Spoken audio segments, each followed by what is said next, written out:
Hello, and welcome to yet another episode of Let's Talk Children's Lit.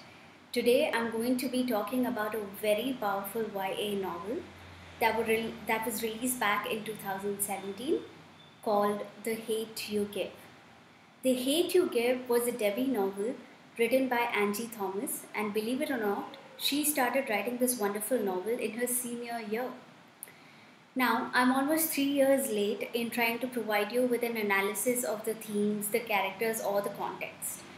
Other professional reviewers have actually commented quite a lot on the use of first person narrative and how it perfectly captures the double identity of the protagonist, Star. In the book, we see Star switch from Williamson Star to Garden Heights Star. Williamson being the preppy, white dominated school that she attends, and Garden Heights being her home located in lower socioeconomic black neighborhood. This book also undoubtedly provides a very honest look at being a black teenager from a challenging economic background in America. So, I'm not going to be elaborating on any of those things today. Instead, I'm going to be talking to you about who the intended audience is for this book. To look at this, I'm going to be looking for certain explicit references and teachable moments in the book and the different perspectives that the author is able to bring in.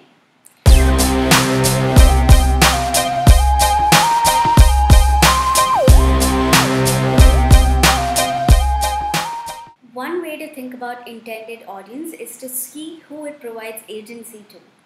Agency is an important thing to look at. If you read a book and you have nothing to take away from it, it's probably not the book you will remember a few years down the line.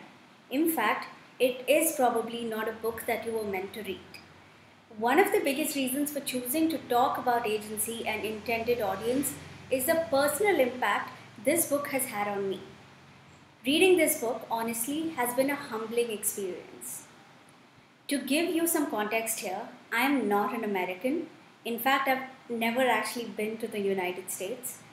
However, like most people around the world, I did devour and still consume a huge and unhealthy amount of American media and books. I have also read so many novels about civil rights and segregation that the black struggle in the United States is quite a familiar topic to me. What this book did, however, is to show me how much I still do not understand and how much I took the black culture for granted. As Star says, funny how it works with white kids though. It's dope to be black until it's hard to be black.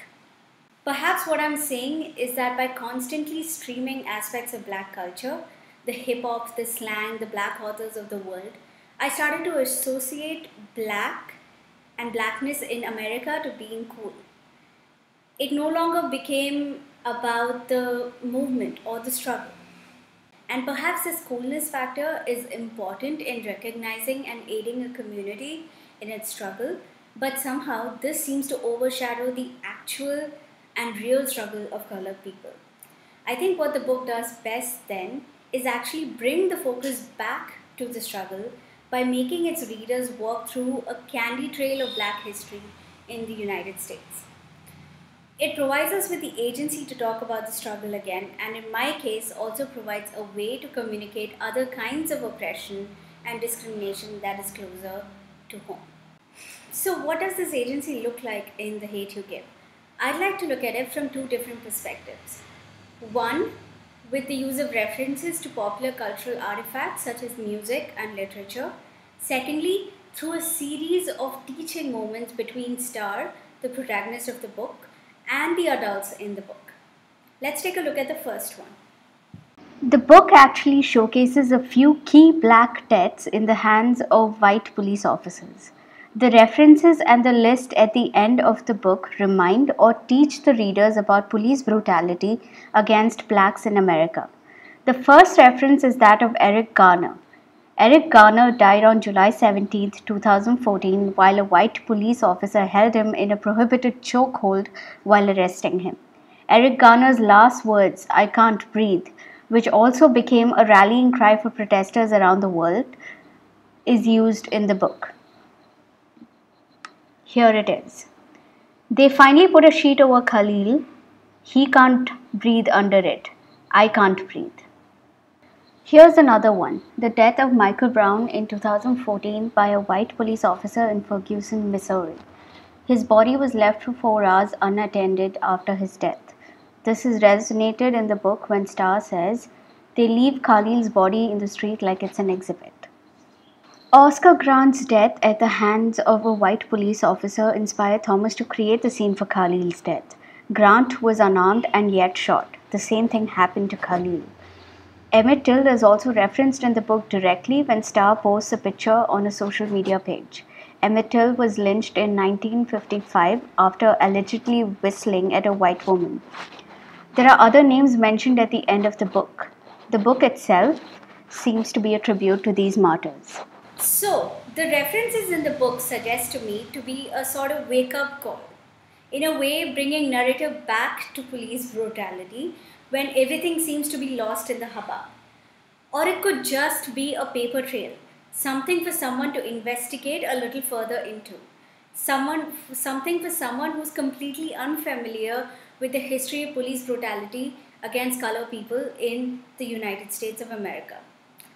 The book also references several popular black right movements such as the Black Panther and Tupac Shakur, an extremely famous hip-hop artist in the 90s.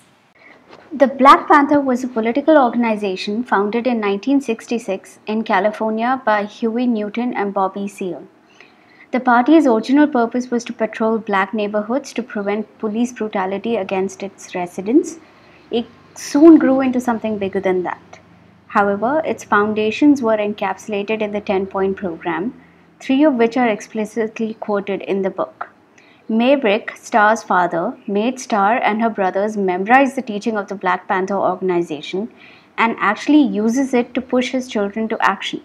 He also has a picture of Huey Newton on the wall. This showed his belief in the Black Panther movement. It's no secret that Tupac Shakur inspired the title of the book, The Hate U Give. But Tupac is more than that. Tupac was also known to be an activist and often wrote about social conditions and discrimination faced by people in tough neighborhoods. The concept of thug life is an important one and is an essential idea that is communicated through the book.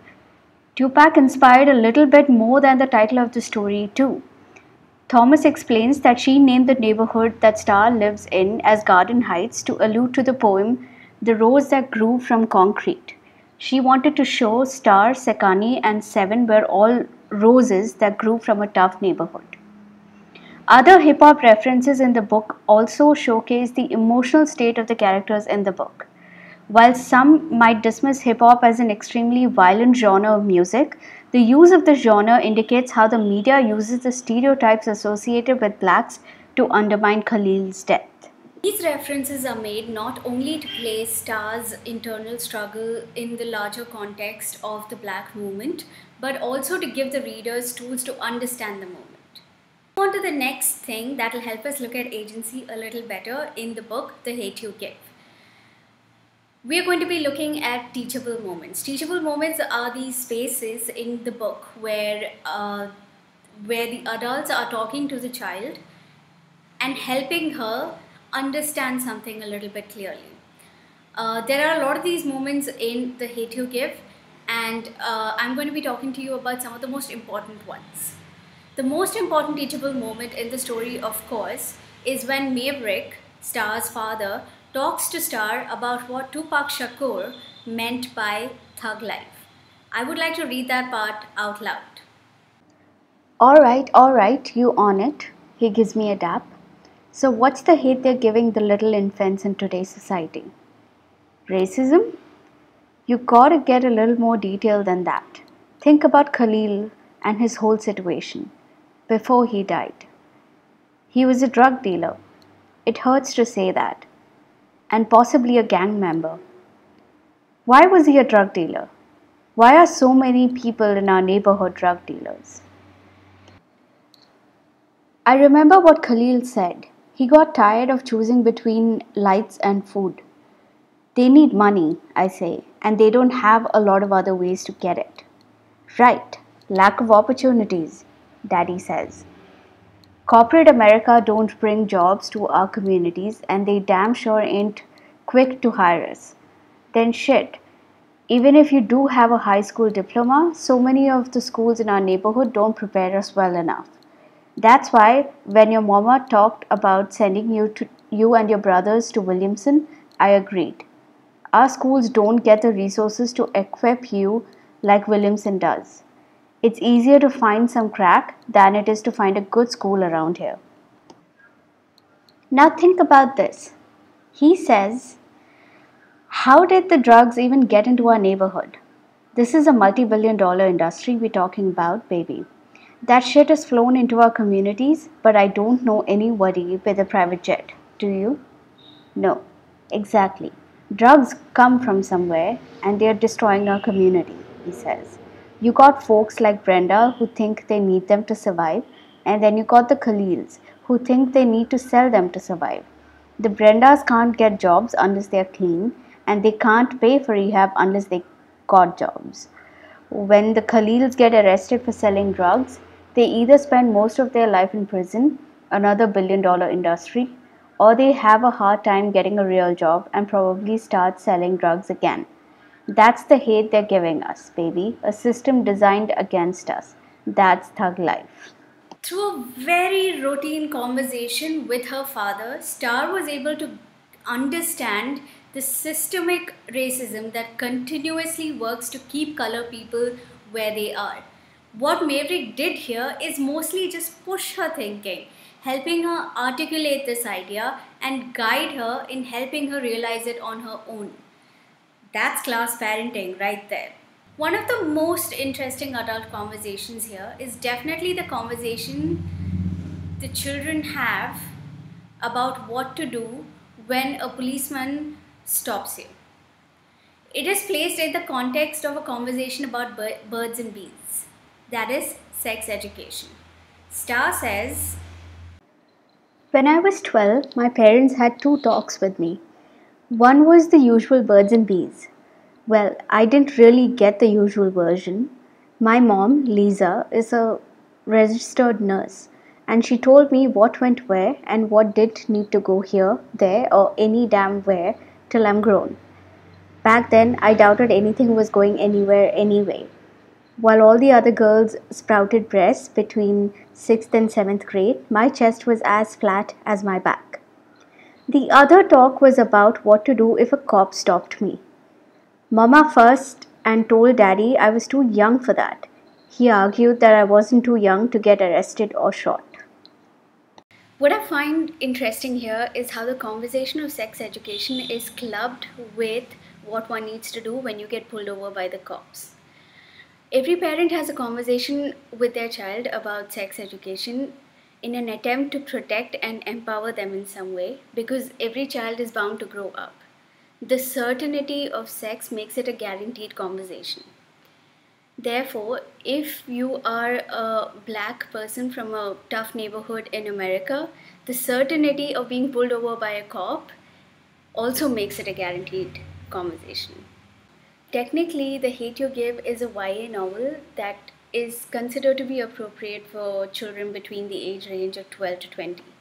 What I'm trying to say is that with the use of some of the social and cultural events connected to the black struggle in America, and with all of these teachable moments within the book, the author is able to crack open the intended audience of this book and make it beyond just teenagers.